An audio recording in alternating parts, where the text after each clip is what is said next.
change being the only constant and challenge always being growth. So we're going to give you challenges because we want growth. We want you to grow. We want the business to grow. We're always going to push the boundaries of what we believe is possible. And we're going to reset those boundaries. We're going to bend the future to a future that you want to see. Bend reality. And you can do that, but only if you're pushed. A lot of the time, people don't believe that they can do something until it's done. And then they look back and they go, wow, that's pretty amazing.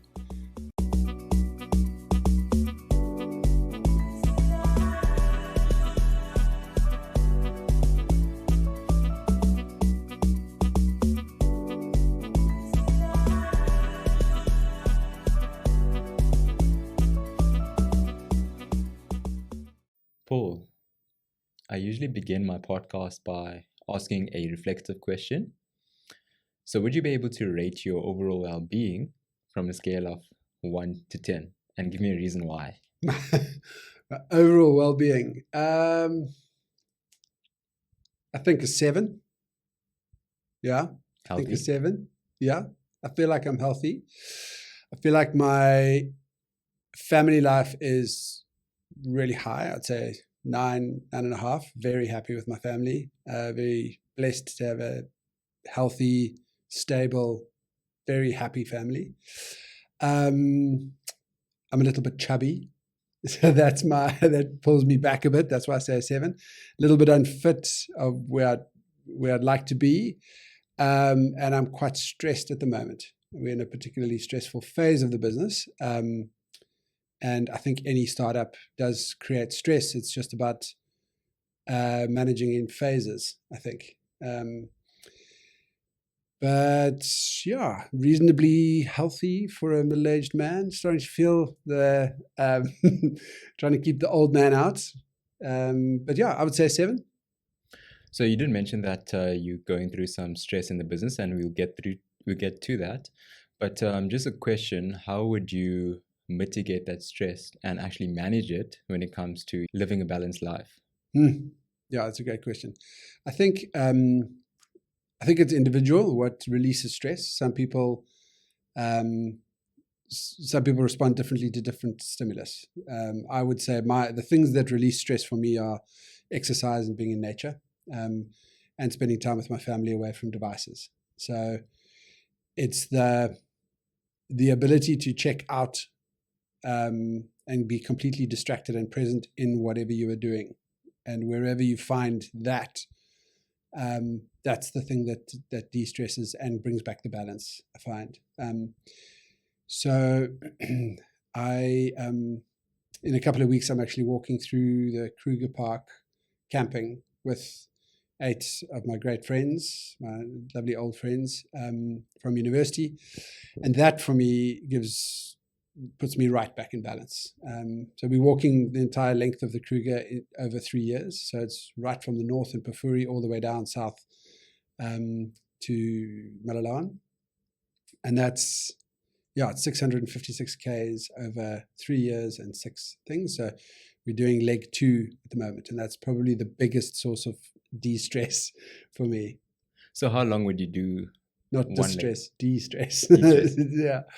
So about 20 Ks a day you walk. 20 Ks a day. Yeah. And then you set up camp and then you cook and you carry all your own food and you get water from the park. So okay. Am I understanding you correctly? You're going to be there for 3 years? No, so it's over 3 years. Over so 3 years, 6 sessions over 3 years. So you do 2 5-day or 6-day slots per year. So 6 in total over 3 years, yeah. Yeah, that would have been surprising. 3 years is a long time to be in the bush. Yeah. Yes. So you studied at Stellenbosch University. I did, yeah. Could you walk us through that experience? Like, what were some lessons that you learned from studying back in the early 2000s? Back then.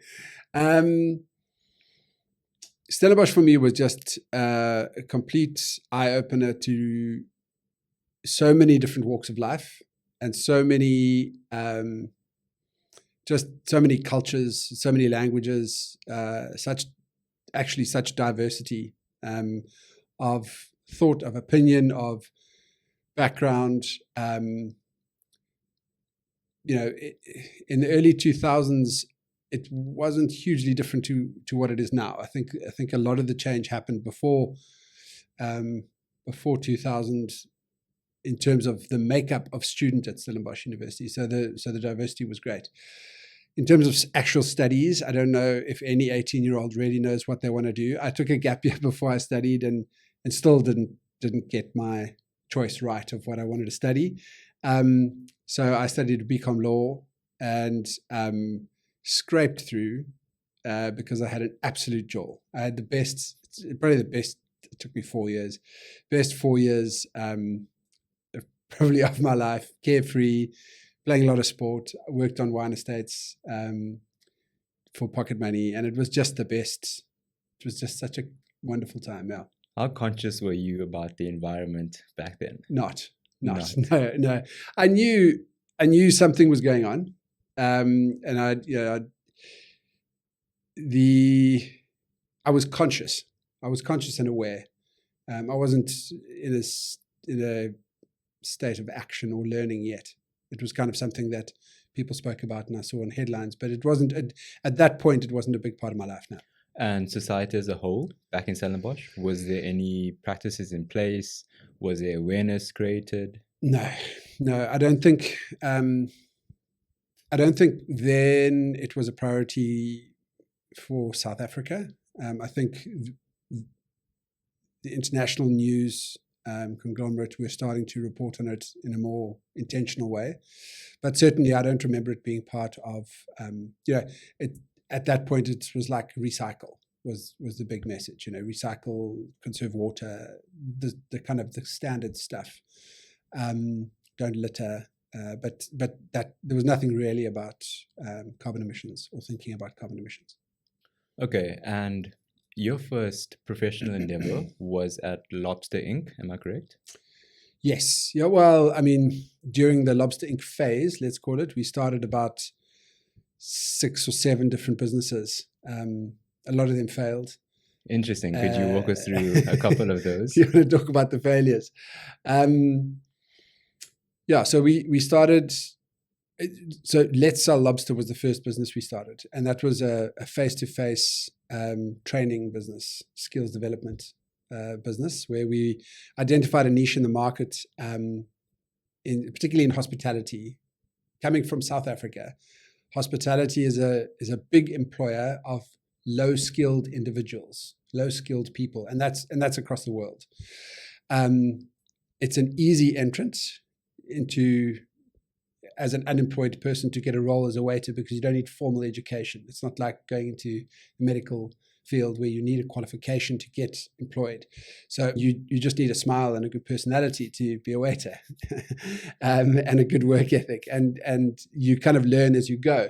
And I think in what we recognized as South Africans is that A, it can be a huge combatant of unemployment, and B, the people that are employed have all the great skills to be wonderful at their jobs, but they lack some of the product knowledge and some of the structure and some of the confidence that comes with understanding procedure and process in hospitality, which is really based around logic.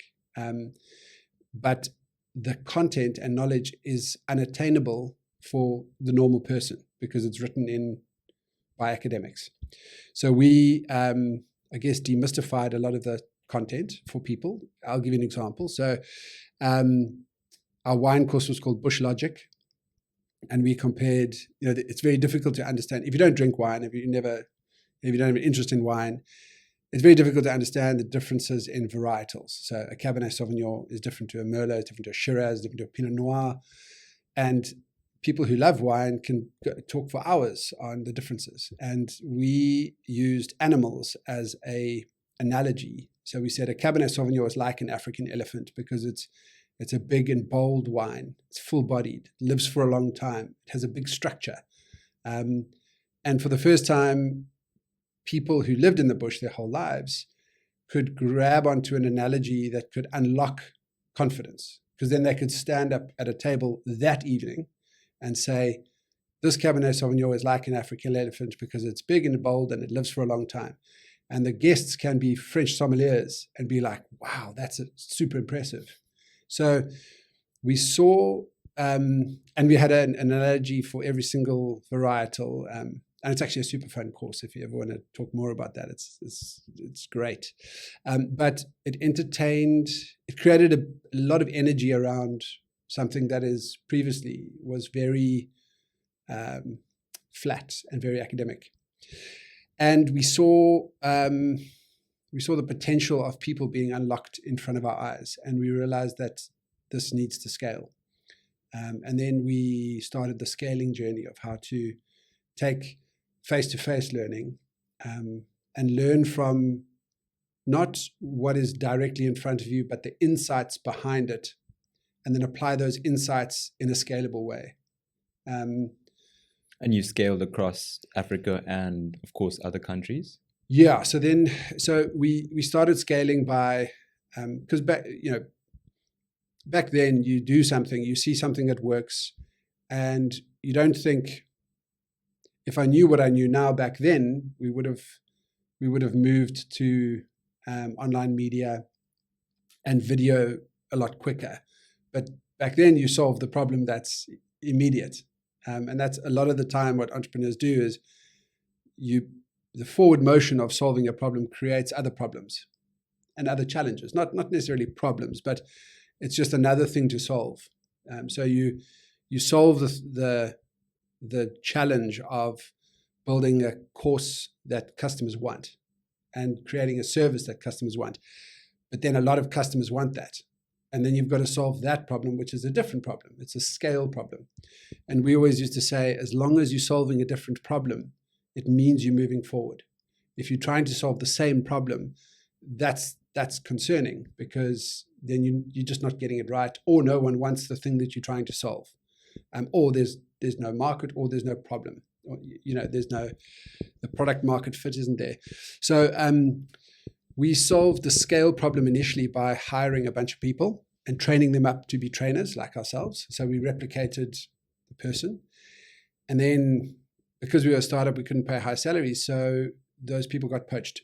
And because they were like, you can imagine these luxury lodges, people come to train at the lodges. These people have been around to all the lodges. They have great knowledge. We've spent 6 months skilling them up in hospitality, and they go, how much do you earn again? It would double income. And we just kept so we were spinning a little bit in terms of scale. We had massive demand and not enough ability to service that demand. And then we decided, and I'm going back to 2008, Facebook wasn't huge. Video online wasn't massive. Now we obviously video online, that's the obvious thing. But back then it wasn't as obvious. So how would you market back then?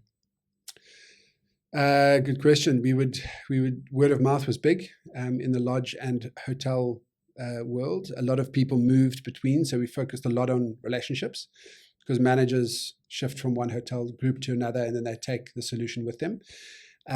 Conferences, endeavour was a big thing for us. Face-to-face sales, cold calling. So very direct. Very, very direct. And you were there for over 13 years, am I correct? Yeah, I was actually so I was the first employee, I guess, but I was also founder. The two guys, Dale and Farsi, my partners, started it about 3 or 4 months before me. Before I got there, I was still studying, so I had graduated and then started the first day after university. First day I finished on a massive hangover. I might add, my first day was really, really low. But yeah, we were there for 15 years, actually. We ran that business for 15 years.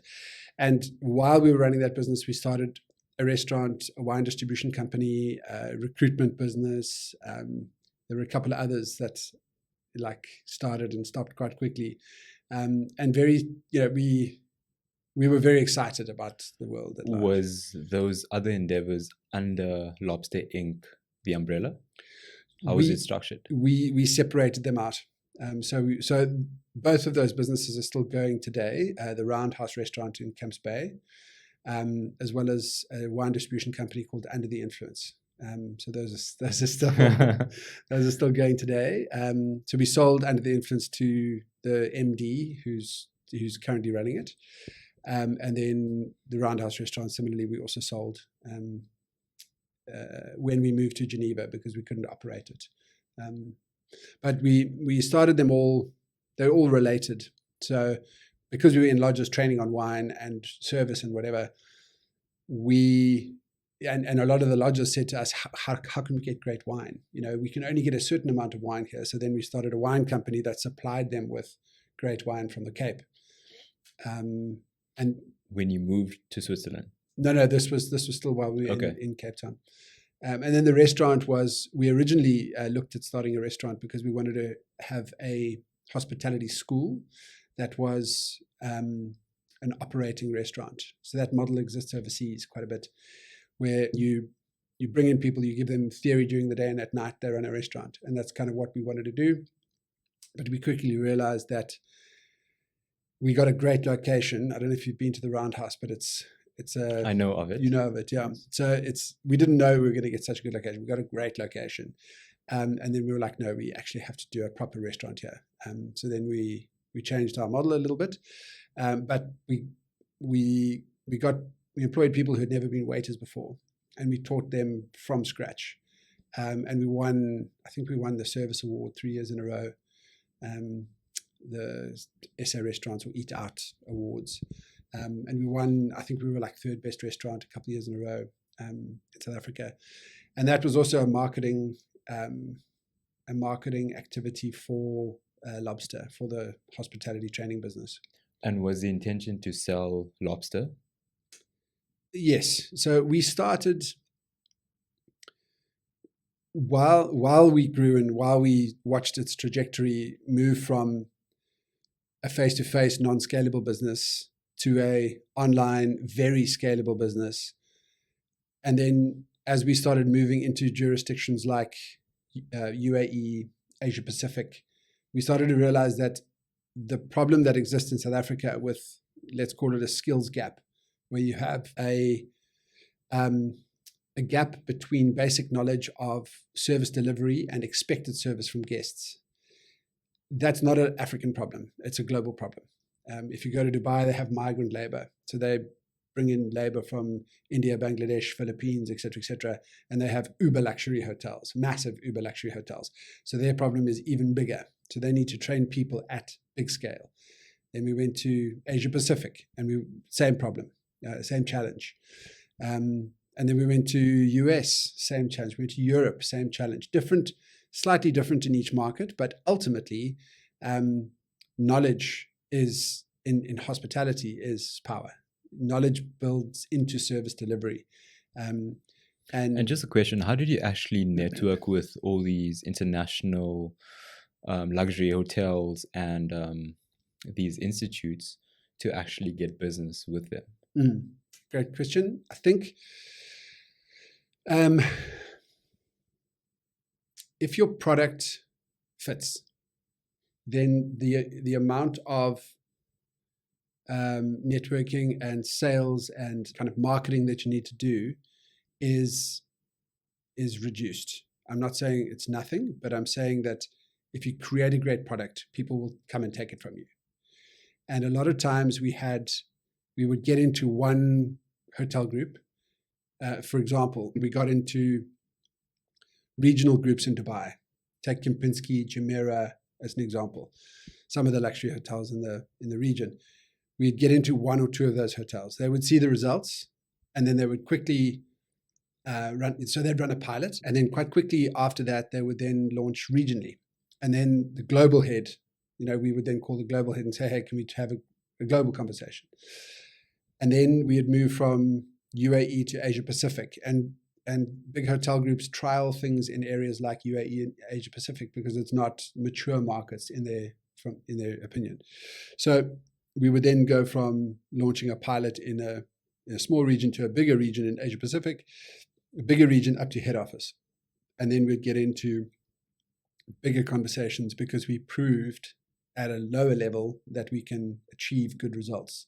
So we'd look at behavior change, we'd look at service delivery, feedback, guest feedback, we'd look at knowledge retention, et cetera, et cetera. So there was a whole bunch of metrics that we looked at to determine success of pilots. So we moved within groups quite quickly. and because our training was very different to what was around at the time. And that's how we got to land our first big global deal, which was IHG, Intercontinental Hotels.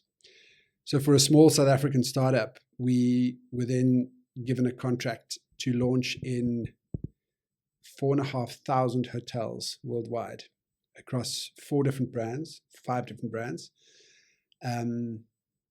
courses, and they were translated into 7 different languages. And that was our first big challenge, and it's a different problem to solve. But we did it. And of course, at the time, the founders only spoke 1 or 2 languages. Yeah, so we were translating, and also at the time, there's no AI, and machine translation was not a thing. So we were having to voice record Spanish, Mandarin, Portuguese, French, etc., and voice record and take the videos, of which there are like, I think in the whole suite, there was probably like 4,500 videos. Videos we produced for IHG, videos that we produced for ourselves, called hallmark content on service, bar, wine, housekeeping, management, etc. And then that suite, that library of content could then be customized to each user's profile. So if you're a manager in the bar, you would get very high-level bar kind of management course relevant material. Because we learned when we were in face-to-face training that time is minimal. So the luxury is not how much content you have access to, it's how relevant is that content to your role, and how streamlined it could be. So we spoke about saving time through training, impactful training that saves time, because that was we recognized that was the big thing. Some of our competitors were saying we have 20,000 courses, and we would say no, we have 20 courses, but they're all relevant to you. You'll get the same level of behavior change from a smaller amount. It's qualitative. So quality over quantity was a big differentiating factor with our content. It was translated into a language. It was high definition video. It had been produced to high quality production standards. Some of our content was like similar to the stuff you see on Netflix with, Chef's Table and that kind of stuff. Like, people loved watching it. So we got good knowledge retention because they were assimilating knowledge just by watching the content. And then from the IHG launch, then we just started networking in bigger circles, and eventually we launched with we did Hilton Regional. We launched with the government of Dubai, training every single person who worked in hospitality in Dubai on a course called the Dubai Way. That was a wild experience. What made it wild? Give me 2 to 3 things. So you're basically working for the government of Dubai, and it's a directive from the Sheikh, from Sheikh Mohammed, who's an incredible visionary leader, and basically said, we have such a multicultural melting pot of cultures in hospitality in Dubai that we need knowledge to connect people. So when a tourist asks somebody from Kenya, where's a good place to eat downtown? They don't know. They have no idea, because they don't feel like it's their home.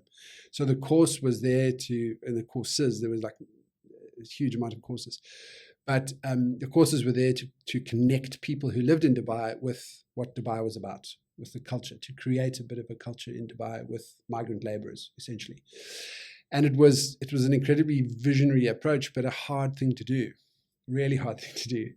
And it pushed the boundaries with regards to our production abilities. So we were shooting in like studio stuff, and now we had to go and shoot in like the Dubai airport with like 300 extras, and you're talking about people between the ages of 20 and 30 who live in Cape Town, and we've got to take a crew of 8, ship them to Dubai, tell them they have to live there for 6 weeks, and film a course of 300 video lessons.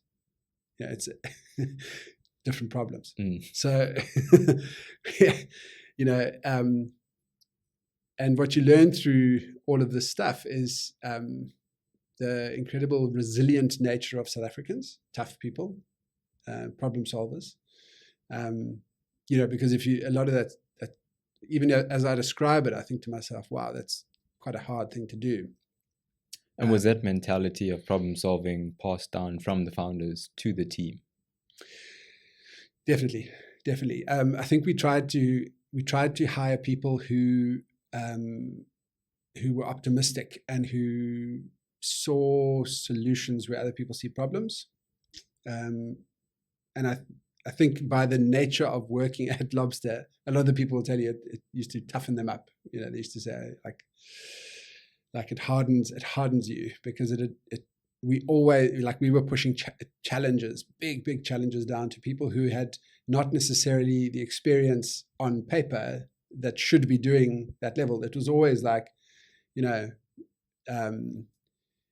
used to talk about change being the only constant and challenge always being growth. So we're going to give you challenges because we want growth. We want you to grow. We want the business to grow. We're always going to push the boundaries of what we believe is possible. And we're going to reset those boundaries. We're going to bend the future to a future that you want to see. Bend reality. And you can do that, but only if you're pushed. A lot of the time. A lot of the time, people don't believe that they can do something until it's done. And then they look back and they go, wow, that's pretty amazing. So we... Facts. So we took it upon us. Well, not took it upon ourselves. It was just in our nature.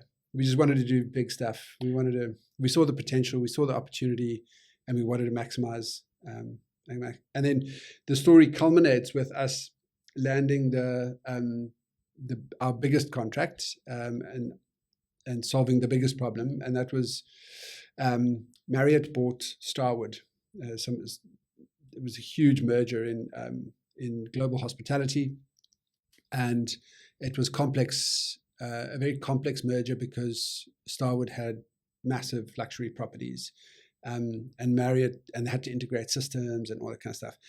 So it was the biggest e-learning contract that was awarded at the time, and it was a systems training. So they redid all their systems, and we got the contract for training those systems. So this is how the new check-in system works, and this is what you've got to do and what you've got to say and all that kind of stuff in all the different languages all around the world. And that was a tremendous success. We trained, I think it was 900,000 people around the world in about 23 languages. And we had a 93% course completion rate, where some of our competitors were at proud of 15%. It was a pretty phenomenal project. And then we got acquired about a year and a half after we finished that project. Yeah. And at what point did you move to Switzerland?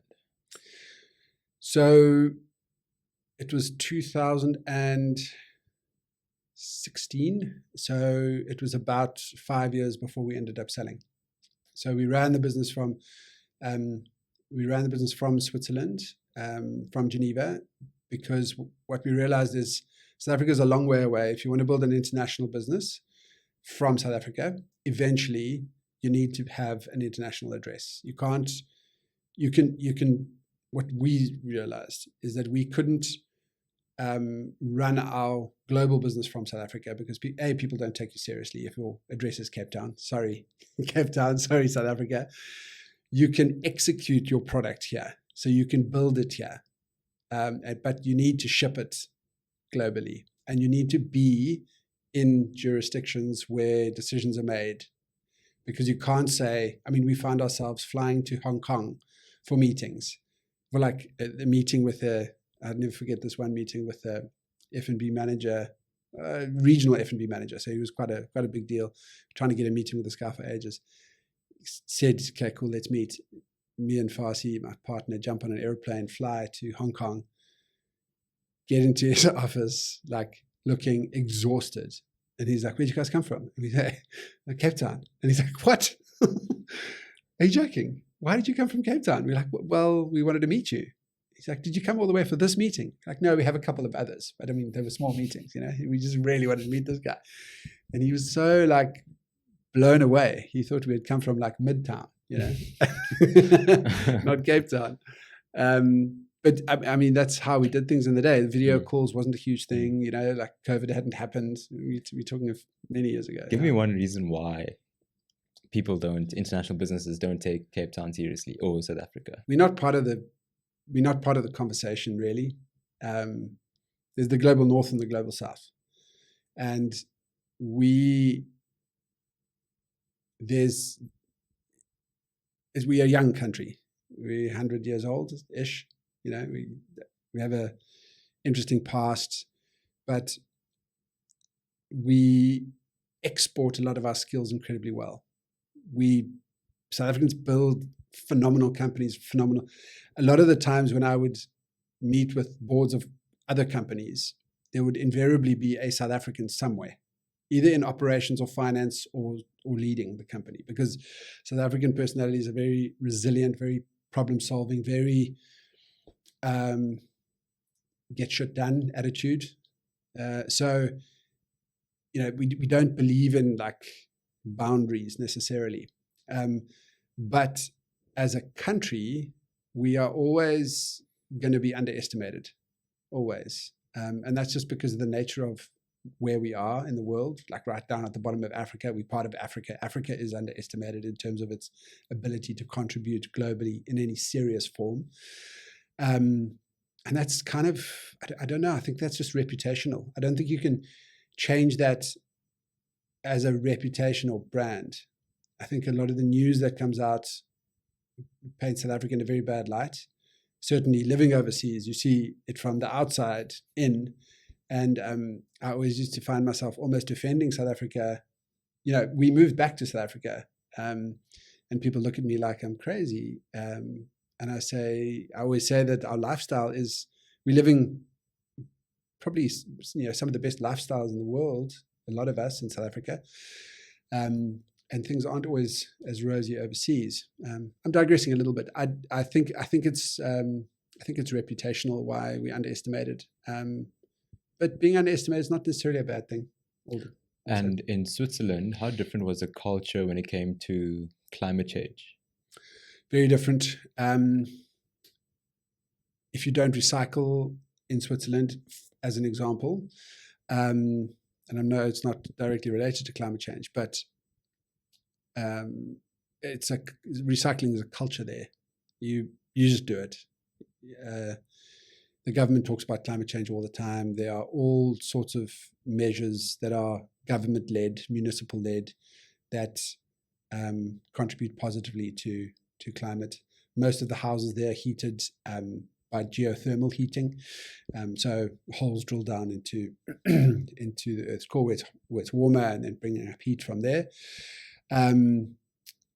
All the houses that were built when I was there had to be built according to a certain standard, and that was largely due to environmental forces and environmental changes that are happening. So the other thing that is really affects places like Switzerland and colder places is that they literally see the regression of ice caps and glaciers. And they've got, whenever you go skiing, you go to these like beautiful skiing villages, and you can see where that glacier used to be. They've marked it, and they mark how it regresses every year. So it becomes much more visceral for a country like Switzerland. You know, they can see it happening. A country like South Africa, we can't put our finger on anything that is changing as a result of climate change and a result of a warming planet. So a lot of South Africans just kind of put your head in the sand and carry on. Also, a country like Switzerland has the luxury to be able to worry about things like climate change. And I don't say that lightly. South Africans have a lot on their plate, and other developing countries have a lot on their plate. There's also this concept of skewed vulnerabilities, where the developing world is going to face the brunt of climate change because our infrastructure isn't built to cater for these kind of changes. It's very fragile infrastructures. a flood will rip through a city, and that city won't be rebuilt very quickly. And the developing countries that are going to feel the biggest impact were not the cause of the problem behind climate change. It's the developed world. It's the industrialized nations, those that have, for the last 100 years, have pumped billions of tons of carbon into the atmosphere by industrializing their countries and got rich as a result of it. So a country like Switzerland, for example, can now worry about that because they are extremely well off and they have all their infrastructure. And so far ahead. Exactly. So it was a much bigger topic of conversation in countries like that. And what led to you eventually starting Toco? That's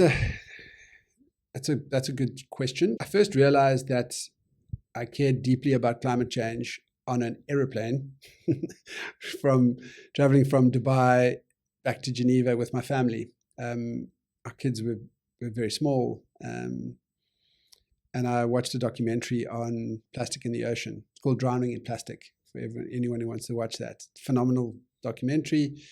And it was about a seabird called a shearwater in a small island in New Zealand, just off the coast of New Zealand or Tasmania, I think, one of those two. And a shearwater is a phenomenal bird because it hatches on an island, its parents feed it, it leaves the island and will not return to that island until it breeds again. So it is a seabird. It has a specific membrane in its beak where it can drink seawater.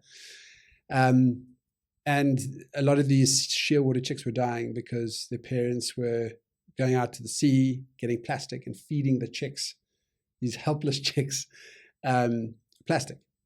And their stomachs didn't have the capacity to absorb any nutrients because the plastic couldn't be processed, and they were too weak to make it to sea. And I just remember sitting in my chair, crying, like aggressive cry, like where tears come off your face, like on an airplane with my kids and my wife. My wife's like, "What's wrong?" I'm like, "I'm so sad." And I was amazed how deeply affected I was by that. And I thought, why did that affect me so badly? And I honestly, the emotion that I felt was shame. I was embarrassed that I was a Homo sapien, that our race of people had created a situation where this incredible bird was now, and it's an example of what we are doing in the world at the moment. We don't value nature. The capitalist system that we've created has pushed the world forward in so many other ways. But at the expense of what? There's a fundamental flaw. And that is what the economists would call a negative externality of economic growth. So before I get into that, I switched from plastic in the ocean. That was my starting point, and I just continued along that starting point. And this was after we sold the business.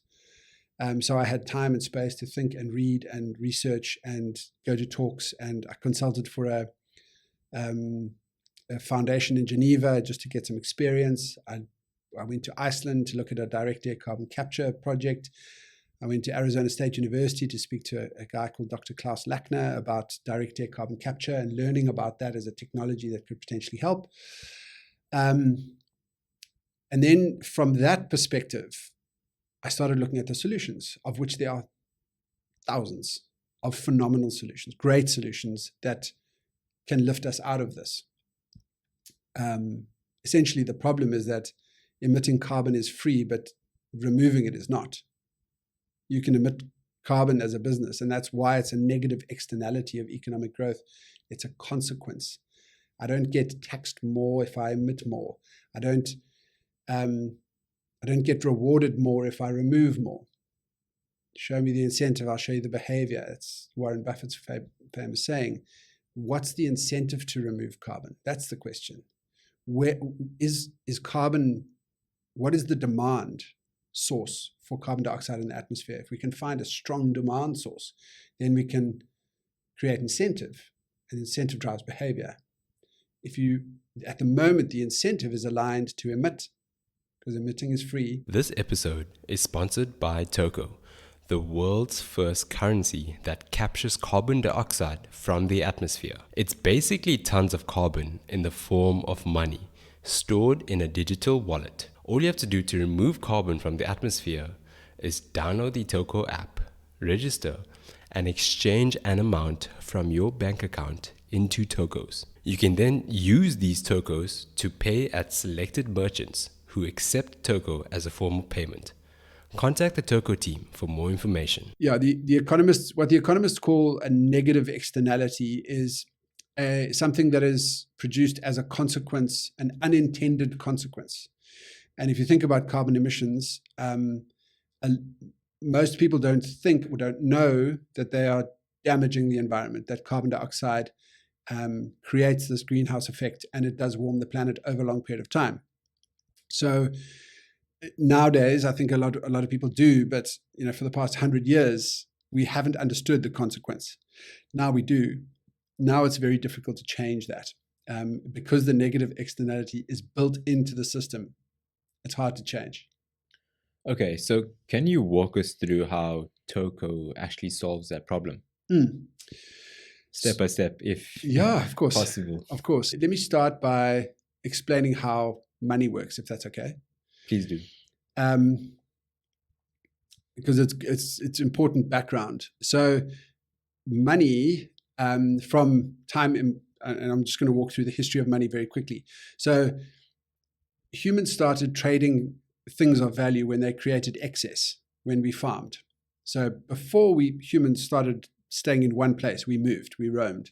There was no property, we didn't own anything, we moved. So we moved with abundance, with the seasons, with animals. We migrated. As soon as we were static, we needed to do a couple of things. We needed to put fences up. We needed to store food for seasons because we couldn't move with seasons anymore. And we needed to domesticate animals. And then the rest is history. We started producing abundance of one particular thing. And hence, the requirement for trade or bartering of those things became important. It wasn't important when we were migratory. So this need to trade drove, first of all, the barter system. But sometimes you had a thing that you couldn't transport easily to a market. So you needed something that meant value. Now that thing changed and is constantly changing. So it started with the cowrie shell, was the first and actually longest serving method of using money. You counted cowrie shells for how much something cost. But the underlying value of a cowrie shell was nothing. It just signified value.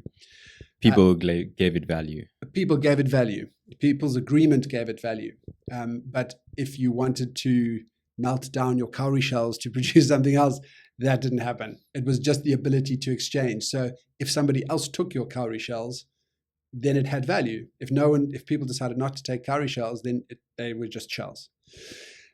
So humans moved through various other sources of value, but then started focusing on the actual thing that was valuable. So the coin was value.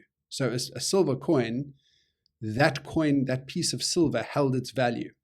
And the size of the coin depicted the amount of metal, the precious metal, that was being exchanged for value. Okay, so that's also a very important concept, because a lot of people think coins are representative. But in the old days, the weight of a coin was actually the value. The next big change came by the Chinese about 1,000 years ago, where they produced the first paper note, because coins became very heavy and very dangerous to carry around. So they rather left it at central locations called banks, and then took a IOU, essentially, a note that represented value somewhere else, and exchanged that. And that was much easier. It was light to carry and very safe because your coins or your gold or whatever that precious metal was being guarded. So that trend led to more people taking their precious metals into banks and getting their notes minted.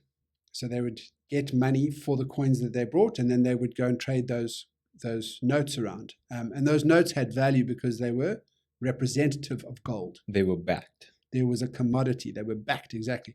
There was a thing of value that existed somewhere else that paper money represented. So that was the beginning of the gold standard. Gold and other precious metals were used. Pound sterling silver was the sterling silver standard, basically. And currencies, names, come from the weight of the precious metal. Pound, dollar is, I think it was German thaler, which was essentially also a pound. Libra is a measurement of, I think it's also equivalent to a pound. I stand to be corrected on that, but most of the currencies came from the weight of the metal. 1971, and the gold standard was how most people recognize currency. If you ask most people you go walk around campus or walk around the street and say, with 100 Rand and say, who can tell me it's quite an interesting thing to do. Who can tell me what gives this 100 Rand its value? Nine people out of 10 will tell you gold today. But in 1971, the US moved off the gold standard, and largely due to demand. Our economies were growing quicker than the commodity could be mined. The gold price, first of all, skyrocketed because of the huge demand placed on the underlying asset. Why was such a huge demand placed on the underlying asset? Because people's need for spending money and using money. Money is actually a great service, provides us a great service. We can exchange value very quickly, very easily, very safely, very cheaply. But we need the underlying value to be maintained. Fiat currency started in 1971, where currencies were backed by government debt, bonds. And the world is now $280 trillion in debt. Governments in the world. Amazing. So the lesson here is whatever the asset that backs currency is a huge source of demand. Back to your original question. Tell us about Toco. So what we started with, how do we create a solution to climate change that is big enough as a solution to meet the large, complicated problem at hand? And what we were looking for was a huge source of demand. If we can create something that humans desperately need from carbon dioxide that's in the atmosphere, that will create incentive, and incentive will drive behavior. So how can we do that? And essentially, we came across money as a solution because it is the biggest source of demand that you can find. And we thought about an asset and how do we create an asset? And we were looking in plain sight because the voluntary carbon market trades 700 million tons of carbon dioxide every year as an asset. It's a certificate that represents carbon dioxide that was removed from the atmosphere that is traded on an open market, verified by third-party companies, the underlying asset of which is forests, grasslands, farmers who've changed their farming practices, renewable energy projects, etc., etc. All the projects that we need to combat climate change are being funded by selling carbon credits. So we started thinking, if we use that as the asset that backs money, then the money in circulation that is traded between individuals and used to buy goods and services, if every one of those tokos in circulation is backed by a ton of carbon that's been removed from the atmosphere, the demand for a transactional currency will create huge demand for the underlying asset, which is carbon removal. And the underlying asset of which is, if you produce gold, you're a gold mine. If you produce carbon credits, you're a forest, grassland project, an algae project, something that is proven removal of carbon dioxide at massive scale. I just have a question. How is it backed? So could you describe the process of how it gets backed? Of course. So the Carbon Reserve has quite a stringent procurement policy of how it buys carbon credits. So it buys carbon credits from the voluntary carbon market, largely from the big registries like Verra that verify carbon credits from projects around the world. So let's say, for example, and I'll use a project that the Carbon Reserve has actually bought credits from. So there's a forest in Madagascar. It's an ancient rainforest. It's a project that's been going for 30 years, and it's a reduced deforestation project.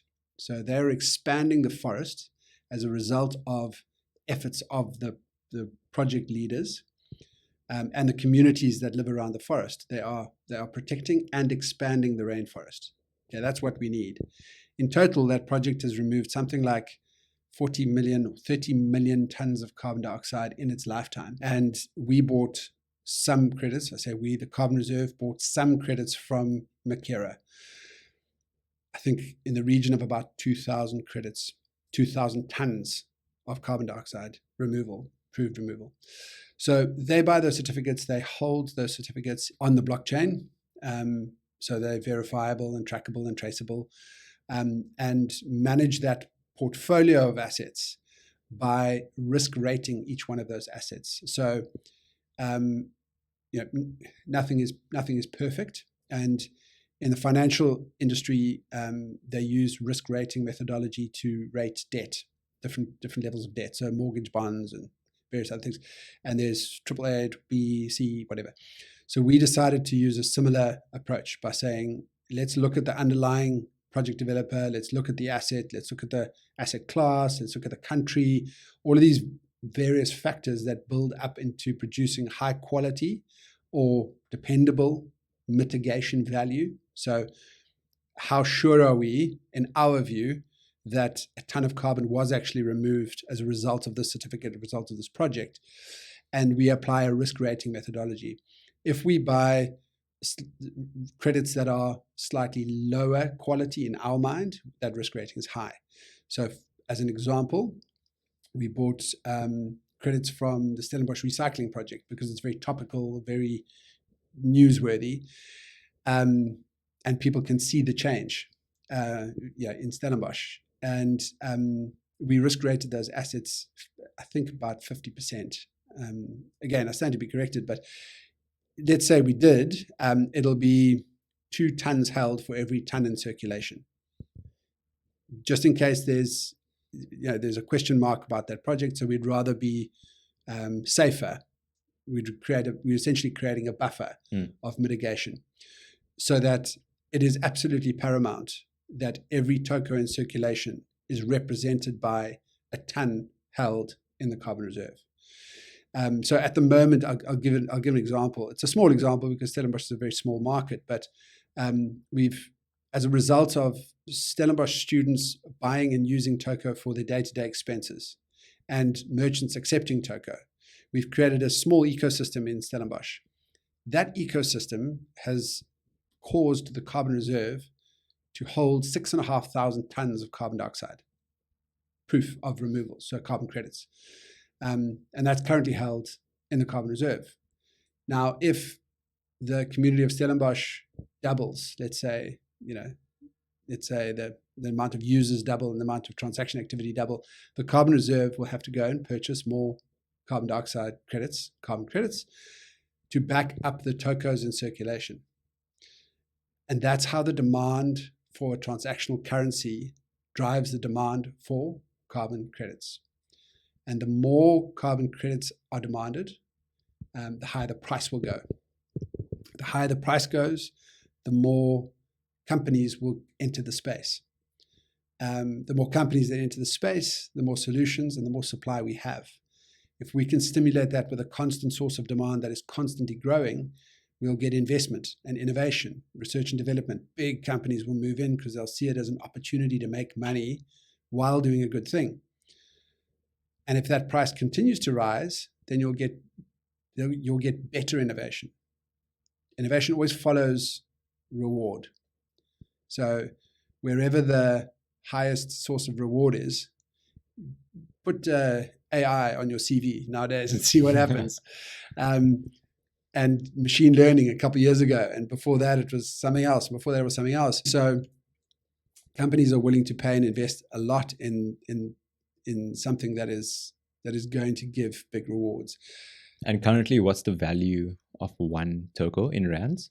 So the Carbon Reserve has just announced an increase in exchange rate.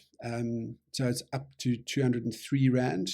And that was up from 195 about 2 months ago and 180 at the beginning of the year. So carbon... Could you also briefly describe how that value is determined? Of course, yeah. So again, let's go back to the understanding of money.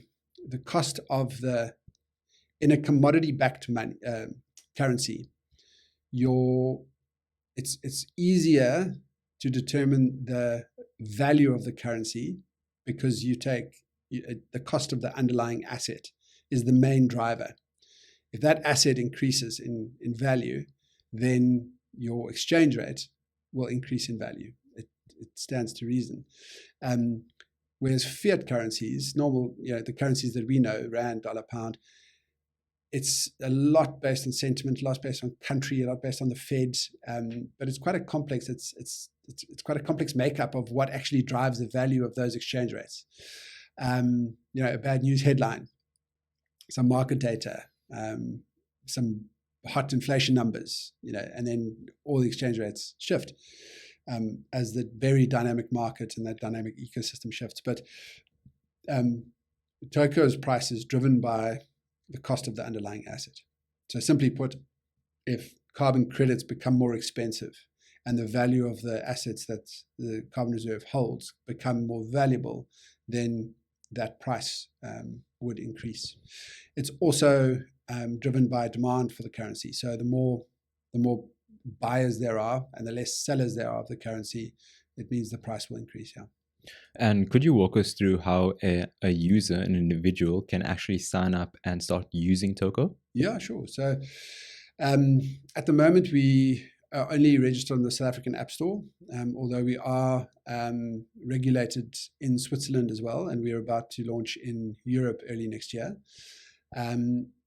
So you download the app from the South African App Store. That's your wallet that holds the digital currency. From the app, you can buy Toco. And what that means, what's actually happening is you're exchanging your rand for Toco currency.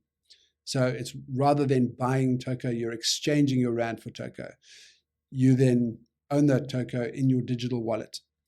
When you, and anyone can do that. We do ask users to go through KYC, which is proof of address and ID registered, because we're a secure system. So all of our businesses are known and go through a KYC process, KYB we call it, so that we are fully compliant.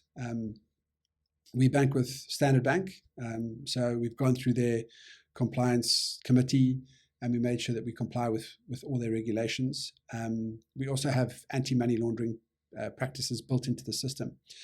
So when you exchange, when you pay with Toco, what's happening is, or you and I can pay each other very easily.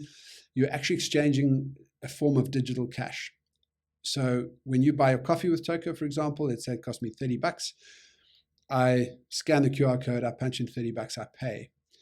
I'm actually transferring a small measure of a ton of carbon. So let's call it at today's price, probably like a fifth of a ton of carbon, which is representative of a fifth of a ton of carbon dioxide that's been removed. If humans can agree that removing carbon dioxide is a valuable activity, then why can't we base a currency off it? because currency is largely about agreement. The other thing that I want to say is when you use token, when you exchange token, it is between you and the party that you're exchanging with. There is no bank, there is no payment rails in between. It is a direct exchange of value, which is not it's not a trivial thing, because when you exchange with a card, or when you pay with a card, let's say, the money is actually going on payment rails to a bank. A bank is exchanging, transferring that to various accounts. It only reaches, and everyone takes their cut at each of those points. So the merchant gets docked with a transaction fee. You get higher fees because the merchant is paying higher fees. Banks and payment rails are winning because they charge exorbitant transaction fees. And we believe that's wrong. So how does Toco make its money? A 1% transaction fee on the system. So whenever you exchange with value, there's a 1% transaction fee, which is it's significantly lower than any of the other. Do you charge merchants to actually come on board? So merchants, anyone can open a wallet, and anyone's free to open a wallet. And merchants, we also don't charge merchants a transaction fee as well, because we don't believe that's fair. So Stellenbosch is an experiment for us, and we're experimenting with a couple of different things: narrative, testing the technology, understanding how people respond to a 1% transaction fee. Because if we could easily hide it, and then people wouldn't see it. But I don't know if you've used the app, but the transaction fee is there. We're very transparent, and we're proud of that. But some people have said, why don't you just take that off the screen, and then people won't realize that they're actually paying it. But we want to show people that we're proud of it. And the fact that we are providing them with the opportunity to pay with carbon removed from the atmosphere, and that's only going to cost them 1%. We think that people would be willing to do that. We haven't seen a pushback on that at all from our users in Stellenbosch. And what other practical use cases can an individual actually use Toco for? So we mentioned, of course, transacting, sending peer-to-peer. I guess what I'm trying to get at is investing. Yeah. So let's go back to the reason why we started Toco. So we wanted to create and stimulate a constant source of demand for carbon removal. So what is the most constant source of demand? Transactional economy. And that, why? Because people are consumptive. We consume. So you're going to load your Toco account with $1,000 on Monday, and maybe next Monday you've spent, because you've gone out and partied and whatever, you've done your stuff, you've gone out for dinner, you've lived your life. And then on Monday, you're going to top it up. And then on next Monday, you're going to top it up again. And next Monday, top it up again. Let's say you spend 2,000 Rand a month. And that's on like transactional stuff. 2,000 Rand is equivalent to 10 tons of carbon. The average South African's carbon footprint is 10 tons. Average, between 7 and 10 tons. Some are higher, some are lower, but that's the average. So you could... Average per year? Average per year. So you could create demand. You could use 10 tons of carbon, 10 Tocos in 1 month. And that's equivalent to your entire year's carbon footprint. So the level of demand created by the transactional economy is enormous. So that's why we started there. It's the hardest place to start, I think. You could create a investable product and people can invest in it. And that is also a huge source of demand, but it's not necessarily as consistent as the transactional economy. So we wanted to start with the transactional economy and target that and learn from it, because it's a network business. You've got to set the merchant side, and then you've got to bring the users. And the more users you have, the more merchants you'd have, and vice versa. Think Airbnb and Uber and those type of businesses. Then if you have investment is absolutely a big focus area of ours. but it's a kind of a phase 2 approach for us. We want to create the demand for Toco so it sets the price, and hopefully the price is kind of increasing consistently in line with the projections of the IPCC and where we need the carbon price to be. Once that happens, then the investment community will be much more willing to invest in a product that's been around for a long time, that has high liquidity, that has high utility, et cetera, et cetera. We certainly don't want it to be seen as a cryptocurrency where it's largely about investment and speculation. What is the difference between a crypto like Bitcoin compared to Toco? I mean, we've talked about a lot of them so far, but if you could give us some clear standalone differences. Yeah, so a clue is in the name: cryptocurrency, cryptic, decentralized. So cryptocurrency, when you create a wallet, you're not asked for your identity or proof of address. So it's not a known network, which creates some security and compliance challenges because it opens itself up to people moving money around the world that aren't identified. You don't identify yourself when you create a wallet of a cryptocurrency. So that's the first difference, because in Toco, we're a known network. Because we set out to create a solution to climate change, we can't wait for regulations to change. We have to comply with current regulations. So it's not a philosophical thing, it's a utility thing. We want people to be able to use it because we want to create demand, because we want to provide a solution to climate change. So, I often get into like these philosophical debates with people who believe that Bitcoin is the next thing, and crypto and decentralized and anonymous, and I get that. But we're not here for a philosophical debate. We had to solve a problem that is very real and urgent. So we're like, okay, we can have a debate later, but right now we have to get to work. And how do we create a currency that has utility? We have to comply with financial regulations, whether we like it or not. So the compliance demands us to have KYC in place and proof of address. So we identify people in the network so that they can't create fraud, and they can't launder money, and they can't have tax evasion, and they can't. And I stand by that, because if you're going to be responsible for a payment system, you have to make sure that people don't abuse it. So that's the first thing. The second thing is it's centralized. So the Carbon Reserve buys carbon credits and creates the price, or decides the price. It applies traditional monetary policy practices to guide the price up and down in response to the money supply. So if the money supply, there's huge demand on the money supply, it has to go buy more assets. If there's a reduction in the money supply, everyone decides to sell Toco, it has to go and sell assets. So it will do what a central bank would do, and that is against cryptocurrency methodology, because it's decentralized and there's no central authority, et cetera, et cetera. We have a central authority because we need people to select the highest quality carbon credits possible, because the highest quality credits will lead to the highest value of Toco. And one of the pillars of any central bank is to maintain the value of their currency. And we need to do that by buying very high quality carbon assets. And what is your overall goal with Toco from a personal point of view?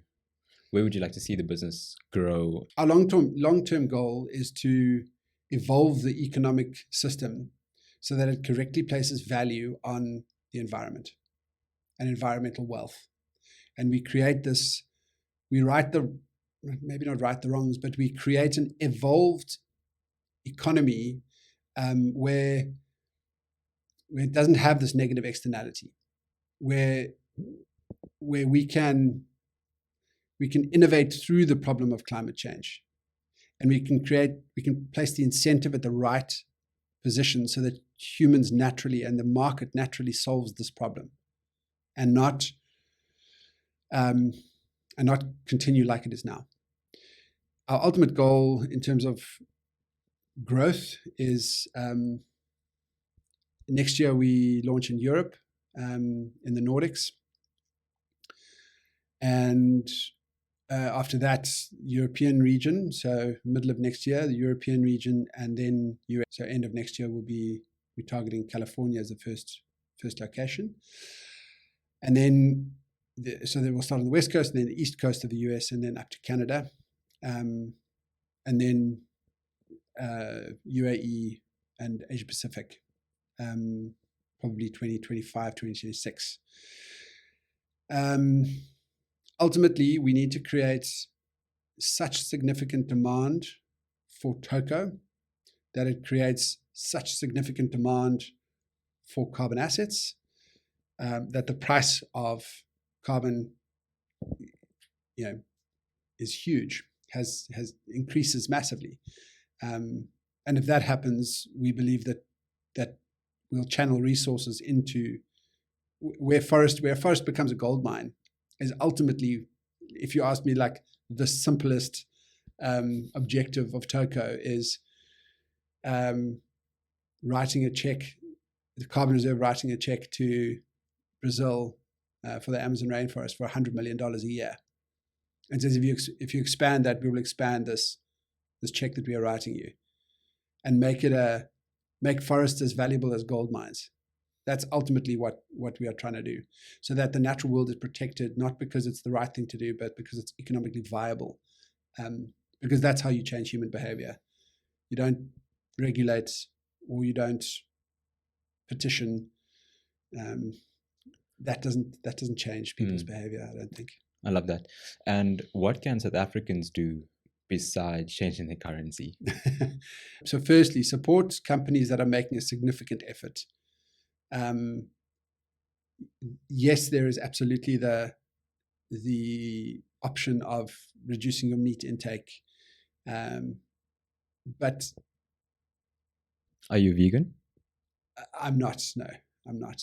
And I think it's a difficult subject for people, and I don't want to sit here and in a hypocritical way, but I believe that people can live their lives, but also how they want. They can choose to live their lives how they want, but they can also then do different things to reduce their carbon footprint in many different ways. And Toco is a good example of that. But the standard ways of reducing your carbon footprint is, not taking, not driving to certain places, trying to walk and use bicycles as modes of transport. But it's not possible for a lot of people in South Africa. Watch how you heat your houses, which is also, again, not possible for a lot of people in South Africa. Solar in residential, again, it's simply not viable for a lot of people in South Africa. Accessible. For those who it is, I would say absolutely. Let's push to get off the grid as much as possible. Let's push to electrify your vehicle as much as possible. But the fact of the matter is there's tariffs on electric vehicles in South Africa. So you got to spend upwards of 1.5 million rand to get an electric vehicle in South Africa. So it's the reason why we created Toco is because it's very difficult for most people to be able to make changes, because carbon emissions are so ingrained in the way we live, and in our economy as a whole. Even let's take the example of going vegan. I'm not disputing the fact that the production of meat creates a higher carbon footprint, but a vegetable that is grown in an industrialized farm has a carbon footprint as well. If you're growing your own broccoli in your own garden, different story. It's the same as saying if you have chickens in your garden, different story. There's almost no carbon footprint, and people in South Africa being able to change if they have options.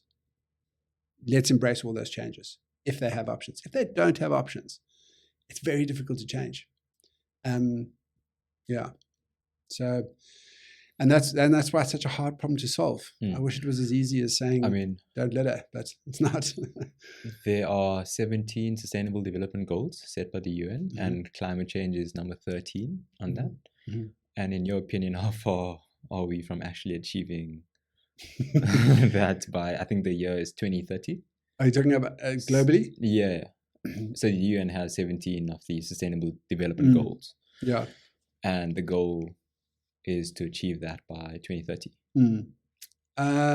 7 years. Look, I'm no scientist and I'm no academic. Hand on heart, I cannot see us achieving that goal because there's been no significant, put it this way, South Africa was one of the only countries that hit their carbon emission reduction target. Do you know why? Mhm. Because our country simply cannot produce electricity. Load shedding.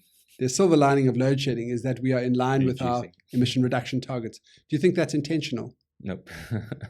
So what does that tell you about the world?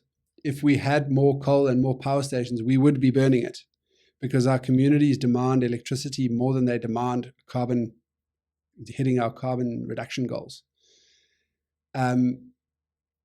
There is no ways we're going to hit those targets from what I know. And maybe there is information that I don't know, and I'm certainly not saying I'm an expert in this space, but I listen to the climate scientists. I read the IPCC reports. Headlines are inflammatory, they create a lot of emotions and are often not necessarily based on fact. But you can't dispute the fact that that our emissions are not decreasing as a planet. We humans emit between 40 and 50 billion tons of carbon dioxide every single year. The two biggest reductions in our lifetimes have been in 2008 and 2020, when the world stopped. The world is not going to stop. And because economic growth is paramount to the way that our economies are built, we can't stop emitting. It's built into the system. So I don't see us achieving those goals by 2030, to answer your question. Okay. Sorry. There's a younger Paul that's probably watching or listening to this, and who's probably just as passionate about you when it comes to starting a business in environmental or trying to solve environmental issues. Yeah. What advice would you give to this person? It wouldn't be advice from me. I'm going to borrow this advice from a guy called Steve Jobs. I'm sure you might have heard of him. And it's a quote that really impacted me when I heard it. And it was along, I think it was like in the early 2000s or 90s when he said it. But he said, everything around you in this world was created by somebody like you who had the same dreams, fears, ambitions, emotions, and then just decided to go out and do it and not accept the world for how it is, but decided to bend reality into a future that you want to create. So dream and imagine, and don't place constraints on your mind by what exists today, because all of this was built by humans, somebody just like you. And there's no reason why you can't be the next person to do those things. So I love that quote because we all look at people like Steve Jobs and we're like, wow, Put them on a pedestal. We put them on a pedestal. And I'm not saying he's not a brilliant man, but he's a man. He's just a human. And by putting them on a pedestal, we differentiate ourselves from them. But what he did with that quote is he brings you up to that pedestal and says, come and stand here, look around. All of the stuff, your phone in your pocket, was created by people who saw a future that they wanted to create and didn't take no for an answer. And the ability to work hard and be determined in terms of what it is you will create through the good times and the hard times. And the hard times are really the the things to push through. And that's the character building stuff. Is not when you've just raised money. It's when you've just had your 10th no and you don't have any cash flow and you don't know where your next check's going to come from. And you think, why did I even start on this journey? Which, trust me, after a couple of businesses, it doesn't seem to get easier. It's just the nature of change. So, yeah. Wise words. Thank you. Paul, I want to acknowledge you, not just for giving me your time today and answering all my questions and giving so much of value, but also just for showing up for the world and actually taking a step and bending reality to actually solve the bigger problems and taking people with you and not doing it alone, and actually just creating so much of value, so much of hope for the future. So thank you for doing that, and I just wish you all the best in your endeavor. And yes, thank you for just gracing me with your time. Thank you so much. I really appreciate your time. No problem. Thanks, man. Thanks.